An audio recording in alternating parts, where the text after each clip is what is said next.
Good afternoon to all of you. सभी को नमस्कार दोस्तों, मैं रोहित एक बार फिर सब सीखो जी यूट्यूब चैनल में आपका स्वागत करता हूं और आशा करता हूं कि आप लोग अच्छे होंगे और अपनी पढ़ाई को अच्छे तरीके से कर रहे होंगे। दोस्तों, कंपटीशन के तौर पे हम प्रिपरेशंस करा रहे हैं। हम रीजनिंग का अभी तक इसके पहले एक चैप्टर रीजनिंग का लेकर के आया था, उसका नाम था क्लॉक में पढ़ा रहा था। आज मैं जो आपका क्वांटिटी एप्टीट्यूड यानी मैथ का जो एक नया चैप्टर लेकर के आया हूँ, उसका नाम है ratio and proportion. Ratio and proportions के बारे में आज हम लोग चर्चा करेंगे, उसके बारे में समझेंगे, जिसको हम हिंदी में अनुपात और समानुपात के नाम से जानते हैं। ठीक है दोस्तों, कोई भी विद्यार्थी वनडे एग्जाम का प्रिपरेशन कर रहा है तो मैथ उसमें आता है, तो उसमें उसका जो एक चैप्टर है रेशियो एंड प्रपोर्शंस, उससे एक दो क्वेश्चंस हर एक एग्जाम में देखने को मिलता है। उसके बारे में हम चर्चा करते हैं, रेशियो एंड प्रपोर्शंस। चलिए स्टार्ट करते हैं ratio and proportion. Ratio and proportion. ठीक है दोस्तों, इसको हिंदी में क्या कहते हैं? अनुपात और समानुपात कहा जाता है। ठीक है, अनुपात का सिंबल क्या होता है? डबल डॉट होता है, और समानुपात यानी प्रपोर्शन होता है। ठीक है दोस्तों, जो नया चैप्टर मैथ का स्टार्ट कर रहा हूँ, रेशियो एंड प्रपोर्शन, जिसको हिंदी में क्या कहते हैं? अनुपात और समानुपात। अनुपात का सिंबल ए होता है, डबल डॉट होता है, यहाँ पे 4 डॉट जो होता है ये प्रपोर्शन के नाम से जाना जाता है। ठीक है दोस्तों, चलिए हम सबसे पहले अब चर्चा करते हैं रेशियो के बारे में। ठीक है, यानी what do you mean by ratio, यानी आप अनुपात के बारे में आप क्या समझते हैं? ठीक है दोस्तों, अनुपात सजाती राशियों का जो संबंध होता है, सजाती राशियों के संबंध को उनका अनुपात कहते हैं दोस्तों। ठीक है, क्या होता है अनुपात? सजाती राशियों के संबंध को उनका अनुपात कहा जाता है। ठीक है, सजाती राशियों में संबंध होने के कारण अनुपात का कोई मात्रक नहीं होता है दोस्तों। ठीक है, यानी कहने का मतलब ये है कि अनुपात का कोई मात्रक नहीं होता है। ठीक है, और यानी अनुपात के किसी भी एक पद में, ठीक है, यानी अनुपात एक तरीके से कहें तो हम फ्रैक्शंस होता है, भिन्न होता है अनुपात के किसी भी एक पद में। ठीक है, यानी अनुपात के प्रत्येक पद में किसी एक संख्या से हम गुणा करते हैं तो उसके मान में कोई अंतर नहीं आता है दोस्तों। ठीक है, फॉर एग्जांपल जैसे आपको अनुपात हम बताते हैं, ये समंदे बी, ठीक है, यानी 2 समंदे 3, इसको हम क्या कहते हैं? अनुपात कहते हैं। ये बटा बी लिख सकते हैं, इक्वल टू क्या लिखेंगे? 2/3 लिखेंगे दोस्तों। मैंने कहा कि ये समंदे बी, ये समंदे बी, समंदे सी। ठीक है दोस्तों, रेशियो जो आपको दे रखा है 2 समंदे 2 समंदे 3 समंदे 4 दे रखा है दोस्तों। मैंने कहा कि अनुपात के प्रत्येक पद में किसी एक संख्या से गुणा किया जाए तो उसके मान में कोई अंतर नहीं आता दोस्तों।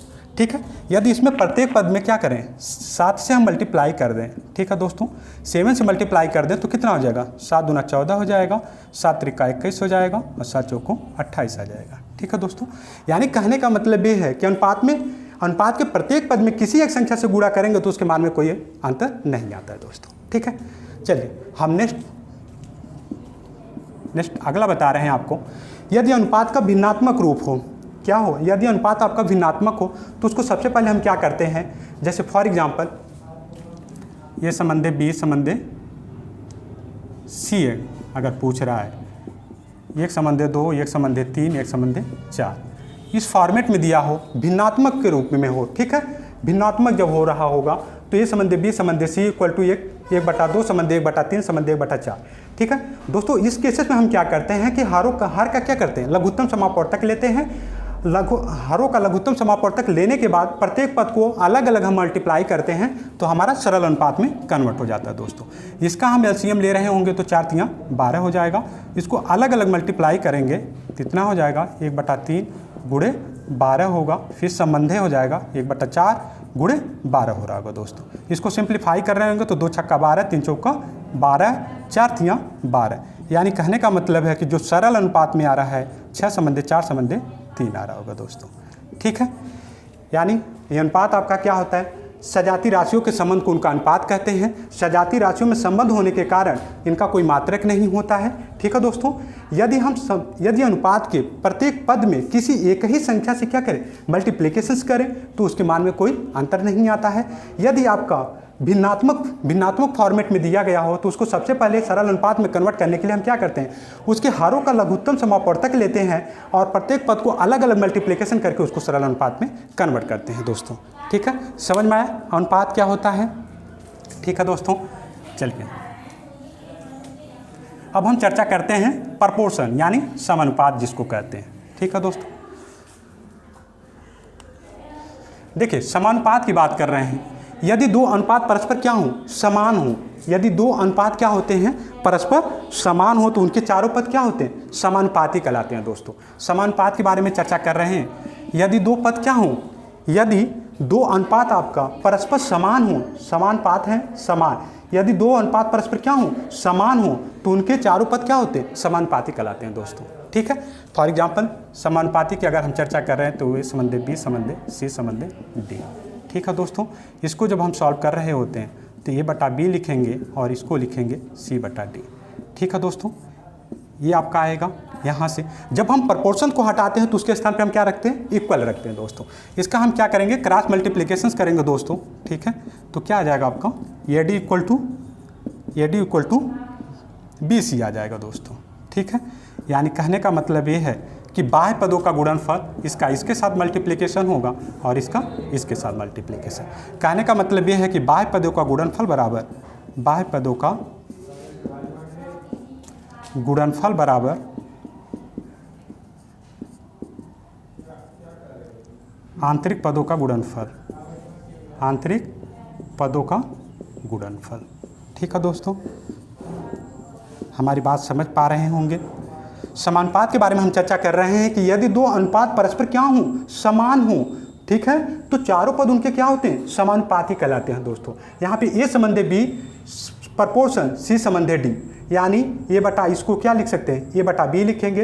प्रपोर्शन का चिन्ह जब इसको हटाएंगे तो इक्वल आएगा, सी बटा डी आएगा। इसका जब दोनों का मल्टीप्लिकेशन कर रहे होंगे तो ये डी इसका इसके साथ मल्टीप्लिकेशन होगा, इसका इसके साथ मल्टीप्लिकेशन, यानी ए डी इक्वल टू क्या हो जाएगा, बी से हो जाएगा।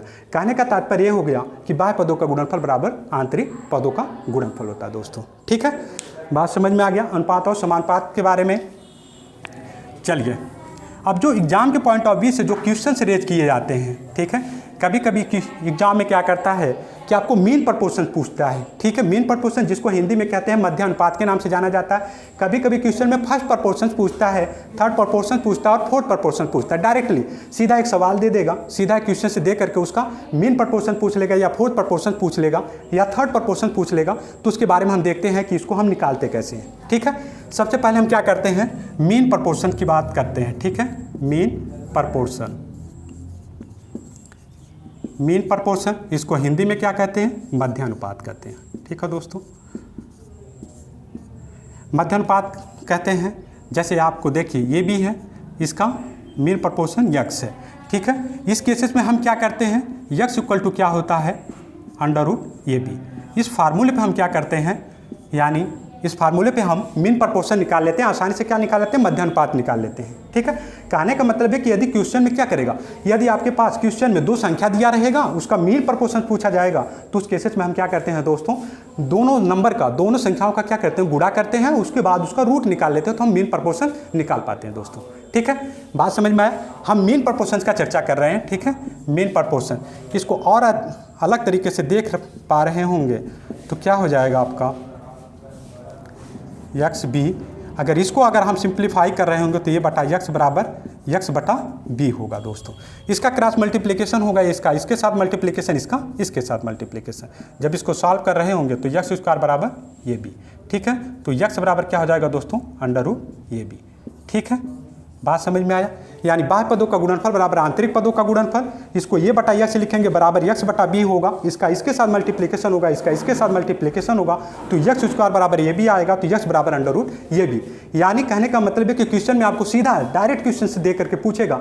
यदि आपको क्वेश्चन में दो नंबर दिया रहेगा, उसका मीन प्रपोर्शन पूछा जाएगा, तो आप क्या करेंगे, दोनों संख्याओं का गुणा करेंगे और उसका रूट निकाल लेंगे, तो आप उसका मीन प्रपोर्शन निकाल लेंगे। ठीक है दोस्तों, चलिए अब हम चर्चा करते हैं फर्स्ट प्रपोर्शन की। ठीक है, देखिए दोस्तों, फर्स्ट प्रपोर्शन हम कैसे निकालते हैं। फर्स्ट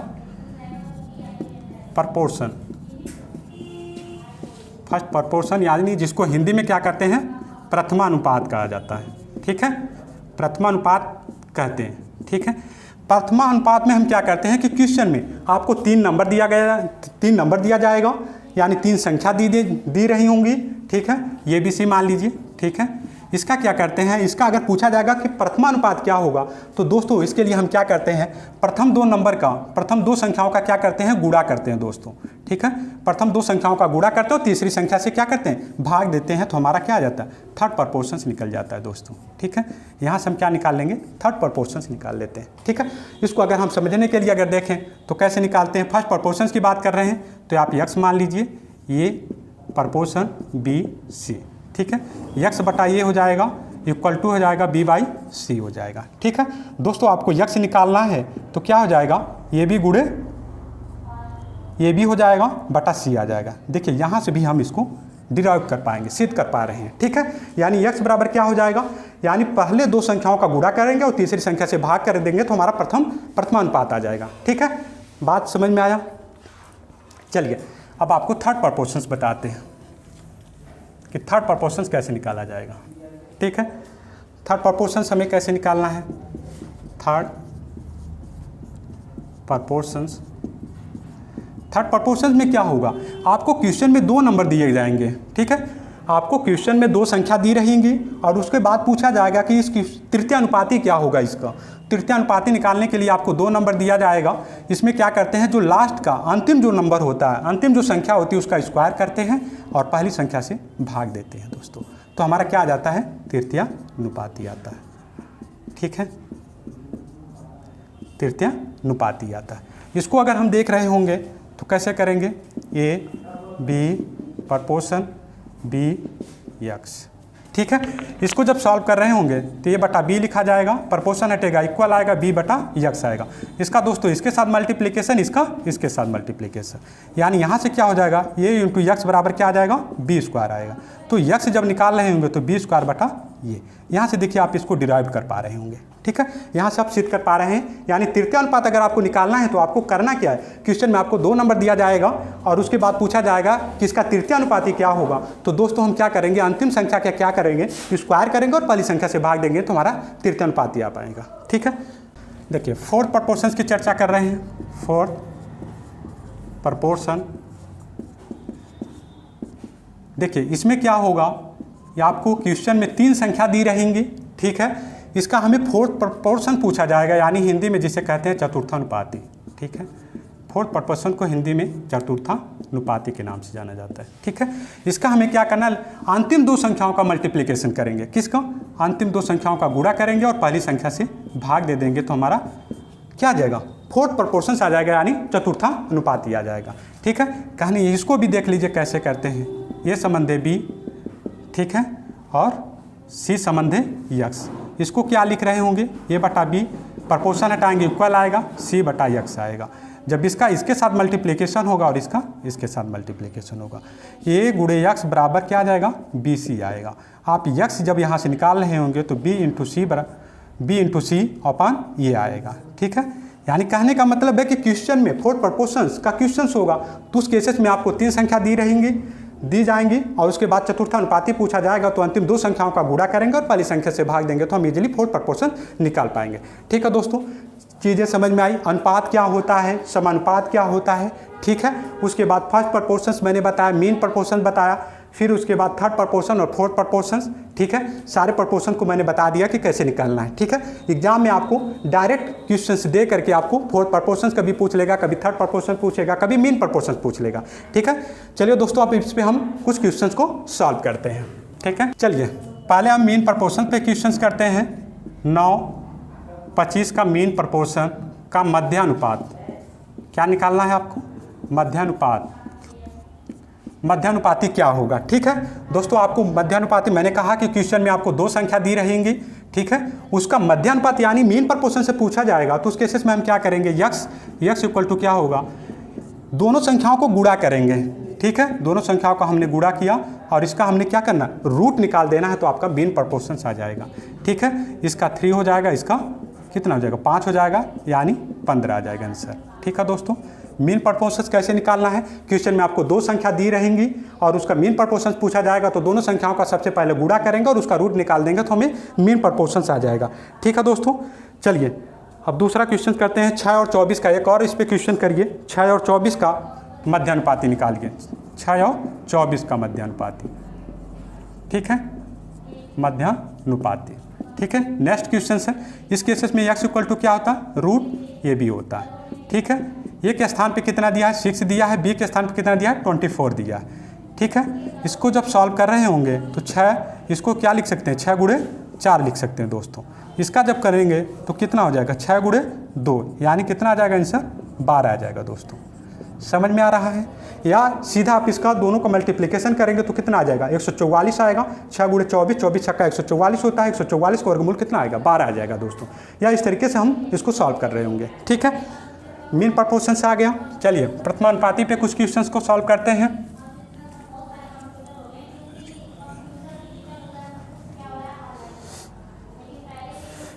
चलिए 8, 5, 2, 5, 8, 5 और 2.5 का प्रथमानुपाती पूछ रहा है दोस्तों, प्रथमानुपाती। ठीक है, प्रथमानुपाती क्या होगा। ठीक है, मैंने अभी इसके थ्योरी के बारे में बता रहा था कि यदि क्वेश्चन में प्रथमानुपाती पूछेगा तो उस केसेस में क्या होगा, आपको क्वेश्चन में 3 संख्या दी रही होंगी और उसका प्रथमानुपात पूछ रहा होगा, तो उस केसेस में हम क्या करते हैं, पहले दोनों का मल्टीप्लिकेशन करते हो और तीसरी संख्या से भाग देते हैं तो हमारा प्रथमानुपात निकल जाता है। ठीक है दोस्तों, तो यहाँ पे क्या हो जाएगा, 8 गुणे 5, ठीक है, अपान 2.5। ठीक है, यहाँ पे 1 अंक पे दशमलव है, इसको हटाने के लिए ऊपर हम क्या करेंगे, 10 से मल्टीप्लाई करेंगे। इसको काट रहे होंगे तो 5 × 5 = 25 होगा, 5 दूना 10 होगा, यानी दोस्तों इसका आंसर कितना आ जाएगा, 16 आ जाएगा। ठीक है, यानी फर्स्ट प्रपोर्शंस कितना आ जाएगा आपका, फर्स्ट प्रपोर्शंस जो आएगा आपका कितना आ जाएगा, फर्स्ट प्रपोर्शंस आ जाएगा आपका 16 आ जाएगा। ठीक है दोस्तों, चलिए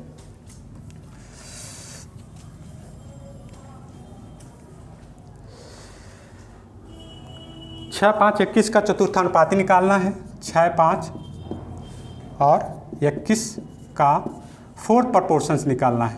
कौन सा, 4th प्रपोर्शंस निकालना है।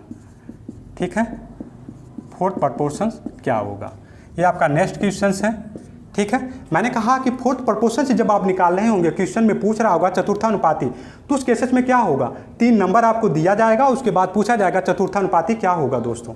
ठीक है, चतुर्थानुपाती निकालने के लिए हमें क्या करना होता है, अंतिम 2 संख्याओं का गुणा करते हैं दोस्तों, अंतिम 2 संख्याओं का गुणा करते हैं और पहली संख्या से भाग देते हैं तो आपका क्या आ जाता है, 4th प्रपोर्शंस आ जाता है। ठीक है, 4th प्रपोर्शंस आ जाता है। इसको जब सिंप्लीफाई कर रहे होंगे तो 7 × 3 = 21, 2 × 3 = 6 आ रहा होगा। ठीक है, 2 × 3 = 6, 7 × 3 = 21। जब इसका मल्टीप्लिकेशन करेंगे 5 × 7 का तो 35 हो जाएगा, 5 × 7 = 35 बटा 2। जब इसको सॉल्व कर रहे होंगे तो 2 × 1 = 2, 2 × 7 = 14, 2 × 5 = 10, ये आपका आंसर आ जाएगा। ठीक है दोस्तों, 2 × 1 = 2, 2 × 7 = 14, ठीक है, बचा 1, 2 × 5 = 10। ठीक है, चलिए अगला क्वेश्चन सॉल्व करते हैं।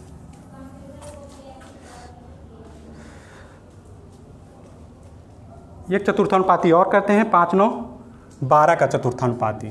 5, 9, 12 का चतुर्थानुपाती, चतुर्थानुपाती क्या होगा। ठीक है दोस्तों, इस केसेस में हमें क्या करना होता है, 3 संख्या आपको दिया जाएगा, चतुर्थानुपाती पूछेगा, तो उस केसेस में क्या करेंगे, अंतिम 2 संख्याओं का गुणा करेंगे और पहली संख्या से भाग देंगे। ठीक है, तो 9 × 12 हो जाएगा बटा 5 हो जाएगा। इसको जब सॉल्व कर रहे होंगे तो 12 × 9 = 108 होगा बटा 5 होगा और 5 दूनी 10 होगा, 5 × 1 = 5 होगा, बचा कितना, 3 बच गया, 5 × 6 = 30, 21.6 आंसर आ जाएगा। ठीक है, ये आपका क्या आएगा, 4th प्रपोर्शंस। ठीक है, जिसको हिंदी में क्या कहते हैं, चतुर्थानुपाती कहते हैं। ठीक है, चलिए नेक्स्ट क्वेश्चन सॉल्व करते हैं। 12, 30 का तृतीयानुपाती निकालिए। आप लोग सॉल्व करिए जरा इसे। 12, 30 का 3rd प्रपोर्शन, 3rd प्रपोर्शन निकालिए। ठीक है, नेक्स्ट क्वेश्चन है। मैंने कहा कि अगर तृतीयानुपाती पूछा जाएगा किसी क्वेश्चन में तो उस केसेस में क्या होगा, प्रश्न में आपको 2 संख्या दी रहेंगे और तीसरा तृतीयानुपाती जब पूछा जाएगा तो अंतिम संख्या का क्या करेंगे, वर्ग करेंगे और पहली संख्या से भाग देंगे। ठीक है, तो आपका क्या आ जाएगा, 3rd प्रपोर्शंस आ जाएगा, 3rd प्रपोर्शन। इसको जब सॉल्व कर रहे होंगे 30 × 30 बटा 12 आ रहा होगा, 15 दूना 30, 6 दूना 12 होगा, 6 × 5 = 30 होगा, 15 × 5 = 75 आ रहा है। ठीक है, आप लोगों का भी आया होगा। ठीक है, चलिए mean proportion, first proportion, second, third, fourth. ठीक है, 18-24 का तृतीय अनुपाती निकाल लीजिए, 18-24 का थर्ड प्रपोर्शंस निकाल लीजिए, थर्ड प्रपोर्शंस, थर्ड प्रपोर्शंस क्या होगा, अंतिम संख्या का वर्ग करेंगे, 24 का वर्ग पहली संख्या से भाग देंगे। जब इसको सॉल्व कर रहे होंगे तो 24 × 24/18 कर रहे होंगे। इसको काट रहे होंगे तो 12 दूना 24, 9 दूना 18। इसको जब काट रहे होंगे तो 4 × 12, 3 × 3 = 9, 3 से काट रहे होंगे तो 8 × 3 = 24, 8 × 4 = 32, यानी 32 आंसर आया होगा। आप लोगों का भी आया होगा दोस्तों। ठीक है, चलिए इस तरीके से आपका जो भी एग्जाम में प्रश्न देगा, फर्स्ट प्रपोर्शन पूछेगा, मीन प्रपोर्शन पूछेगा, थर्ड प्रपोर्शन पूछेगा और फोर्थ प्रपोर्शन पूछेगा, तो आप डायरेक्टली क्वेश्चन को क्या करेंगे, वैल्यू को पुट करके यहाँ से आप क्वेश्चन को सॉल्व कर लेंगे, आसानी से आंसर निकल जाएगा। कोई भी वनडे एग्जाम आप दे रहे होंगे तो यहाँ पे कभी कभी पूछता है, फोर्थ प्रपोर्शन पूछेगा, थर्ड प्रपोर्शन पूछेगा, तो ईजिली आप कर लेंगे। ठीक है दोस्तों, चलिए कुछ हम अलग इसमें थोड़ा सा और बताते हैं आपको। देखिए, यदि ये संबंध है बी, यदि ये संबंध है बी बराबर 5 संबंध 3 दिया हो, 5 संबंध 3 दिया हो, ठीक है, और बी संबंध सी, और बी संबंध सी बराबर कितना दिया है, 6 संबंध 11 दिया हो, 6 संबंध 11 दिया हो। ठीक है, इस केसेस में अगर हमसे पूछा जाए कि ये संबंध बी संबंध सी क्या होगा दोस्तों, ठीक है, इसका मान पूछ रहा हो, यदि ये संबंध बी बराबर कितना दिया हो, 5 संबंध 3, बी संबंध सी बराबर 6 संबंध 11 दिया हो, तो ये संबंध बी संबंध सी संबंध, ये संबंध बी संबंध सी का मान क्या होगा। ठीक है, सबसे पहले क्या करेंगे, ये संबंध बी संबंध सी लिख लेंगे। यहाँ पे देखिए ये संबंध बी कितना दिया है, 5 संबंध 3 दिया है, यहाँ पे बी संबंध सी कितना दिया है, 6 संबंध 11 दिया है। ठीक है, यहाँ पे क्या करना है, इसका पड़ोसी रखिए, यहाँ के इसका पड़ोसी कितना होगा, 3 होगा, इसका पड़ोसी 6 होगा, इसका इसके साथ मल्टीप्लिकेशन करिए, 6 × 5 = 30 होगा, यहाँ पे 6 × 3 = 18 होगा, यहाँ पे 11 × 3 = 33 होगा। ठीक है, इसको जब काट रहे होंगे तो 11 × 3 = 33 होगा, 6 × 3 = 18 होगा, और यहाँ पे 10 × 3 = 30 होगा, 10 × 3 = 30, 6 × 3 = 18, 11 × 3 = 33। जो आपका आंसर आएगा 10 आएगा, संबंध 6 संबंध 11 आएगा। एक दूसरा केसेस और है, इसको हम अलग प्रकार से और सॉल्व कर सकते हैं। ये भी सी लिख लेंगे, ये भी कितना दिया है, 5 संबंध 3 दिया है, बी संबंध सी कितना दिया है, 6 संबंध 11 दिया है। ठीक है, इसका इसके साथ मल्टीप्लिकेशन, इसका इसके साथ मल्टीप्लिकेशन, और इसका इसके साथ मल्टीप्लिकेशन, 11 × 3 = 33 आएगा। फिर इसका जब मल्टीप्लिकेशन कर रहे होंगे तो 6 × 3 = 18 आएगा, यहाँ पे 6 × 5 = 30 आएगा। इसको जब सॉल्व कर रहे होंगे तो 11 × 3 = 33 आएगा, 6 × 3 = 18 आएगा, 10 × 3 = 30 आएगा। ये आपका आंसर आ जाएगा। ठीक है दोस्तों, इस तरीके से हमें कोई भी क्वेश्चन से दिया रहेगा तो हम क्या कर पाएंगे, आसानी से सॉल्व कर पाएंगे। ठीक है, चलिए अगला क्वेश्चन सॉल्व करते हैं। ये संबंध बी बराबर कितना दिया है, ये संबंध बी बराबर 2/9 संबंध 1/3 दिया है। ठीक है, और बी संबंध सी जो दिया है आपका 2/7 संबंध 5/14 दिया है। ठीक है, उसी तरीके से डी संबंध सी दिया है। ठीक है, कितना दिया, 7/10 संबंध कितना दिया है, 3/5 दिया है। ठीक है दोस्तों, अगर भिन्नात्मक फॉर्मेट में हो, ठीक है, यानी आपका अनुपात जो भिन्नात्मक होगा तो सबसे पहले क्या करना होगा, इसको सरल अनुपात में बदलना होगा। इसका हम क्या करते हैं, सरल अनुपात में बदलने के लिए हम क्या करते हैं, हर का लघुत्तम समापवर्तक लेते हैं। लघुत्तम समापवर्तक जो आ जाता है उसको अलग अलग मल्टीप्लिकेशन करके उसको हम सरल अनुपात में कन्वर्ट कर लेते हैं। जैसा कि आप देखिए, इसका 9 और 3 का एलसीएम कितना आएगा, 9 आएगा, इसका अलग से मल्टीप्लाई करेंगे तो कितना आ जाएगा, आपका 2 आ जाएगा। ठीक है, आपका 2, यहाँ पे जब इसको कर रहे होंगे तो 1/3 × 9, 3 × 3 = 9, यानी जो ये संबंध भी कितना आ गया आपका, 2 संबंध 3 आ गया। ठीक है, उसी तरीके से इसका जब कर रहे होंगे तो 7 और 14 का एलसीएम कितना होगा, 14 होगा, 2/7 × 14, रेशियो निकाल रहे होंगे 5/14 × 14 कर रहे होंगे। 14, 14 से कट जाएगा, 7 दूना 14। जब इसको सॉल्व कर रहे होंगे तो 2 दूना 4, ये 5 हो जाएगा। बी संबंधी सी कितना आ जाएगा आपका 4 संबंधी 5। उसी तरीके से 7/10 संबंधी 3/5 है, तो इसका सबसे पहले क्या करेंगे, हर का लघुत्तम समापवर्तक लेंगे। 10 और 5 का लघुत्तम समापवर्तक कितना होगा 10 आएगा। ठीक है, इसको अलग अलग मल्टीप्लिकेशन करेंगे। ठीक है, 10 होगा 3/5 गुणे 10। ठीक है, 10 10 से कट गया, 5 दूना 10, यानी यहाँ पे कितना आ जाएगा 7 संबंधी 6। ये आपका कितना आ गया डी संबंधी सी। पूछा क्या गया है, इस क्वेश्चन में पूछा गया है ये संबंधी बी संबंधी सी संबंधी डी का मान क्या होगा। ठीक है दोस्तों, यही आपका प्रश्न पूछा है, ये संबंधी बी संबंधी सी संबंधी डी का मान क्या होगा। मैंने देखिए ये संबंधी बी कितना दे रखा है 2 संबंधी 3 लिखिए आप। ठीक है, बी संबंधी सी कितना दिया है 4 संबंधी 5 दे रखा है। ठीक है, देखिए यहाँ पे डी संबंधी सी दिया है, इसको आप क्या लिख सकते हैं सी संबंधी डी लिख सकते हैं, 6 संबंधी 7 कर सकते हैं। ठीक है, जब इसको सी संबंधी डी आपका आ गया तो 6 संबंधी कितना आ जाएगा 6 संबंधी 7 आ रहा है।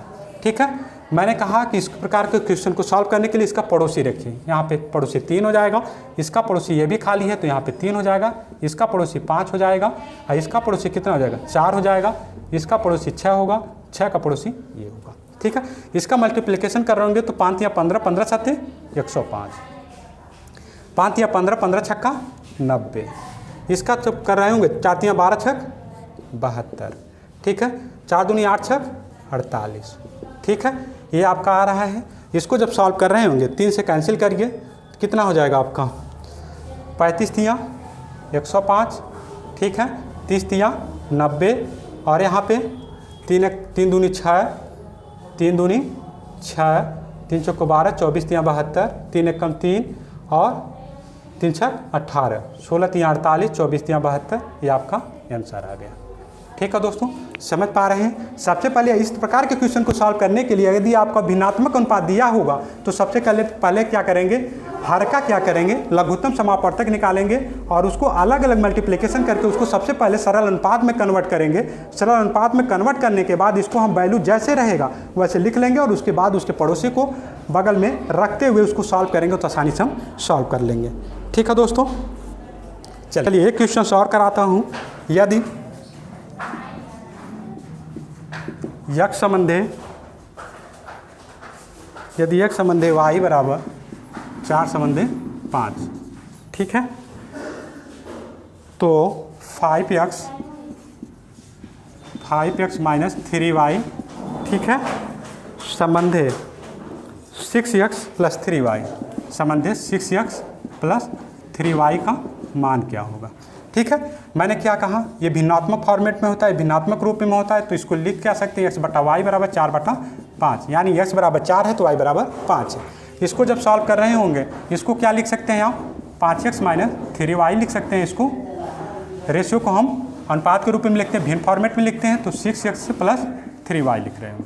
अब इसका मान यहाँ पे रख दीजिए तो कितना हो जाएगा 5 इंटू 5 गुणे 4 माइनस 3 गुणे y के स्थान पे कितना दे रखा है 5 दे रखा है, और यहाँ पे 6 और x का मल्टीप्लिकेशन करेंगे, 6 x का मान कितना दिया है 4 दे रखा है, और यहाँ पे प्लस करेंगे 3 इंटू वाई के स्थान पे कितना करेंगे 5 करेंगे। 5 चौक को कितना हो जाएगा 20 हो जाएगा, माइनस 15 हो जाएगा, और 5 6 चौक को 24 प्लस 5 या 15। यहाँ पे जब सॉल्व कर रहे होंगे तो 5/5 4 9 होगा, 2 1 3 होगा, यानी 5/39 आंसर आ जाएगा। तो अब मिलते हैं नेक्स्ट वीडियो में, आज के लिए बस इतना है, धन्यवाद।